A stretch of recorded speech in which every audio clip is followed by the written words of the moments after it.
Hello' everyone, সকলোকে মোৰ অন্য এটি মিনি ব্লগলৈ স্বাগতম জনাইছোঁ। আজি মই ওলাই আছোঁ এটা বিহু প্ৰগ্ৰেম মানে বিয়া ঘৰত হ'ব মাতিছে আৰু প্ৰগ্ৰেমটো আমাৰ গহপুৰৰে হয়, গহপুৰ কলাবাৰীৰ খাৰৈগুৰি গাঁৱত। আহি পাই অলপমান মানে কাষৰে এঘৰত ৰেষ্ট লৈ প্ৰগ্ৰেমটো ষ্টাৰ্ট হ'ব আৰু 8টামান বজাত।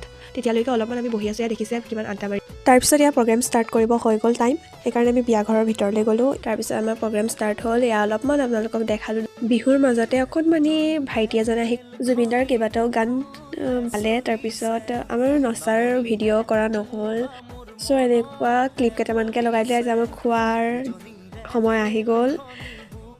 প্ৰায় 9টামান বজাত প্ৰগ্ৰেম শেষ হোৱাত আমি সকলো ঘৰমুৱা হ'লোঁ। So' guys, it's time to sleep. গতিকে ৰাইজ, আপোনালোকো শুৱক, ময়ো গৈ শুই থাকিম। পুনৰ এটা মিনি ভ্লগত আকৌ লগ পাম। বাই বাই, ফ'ল' ফৰ মোৰ।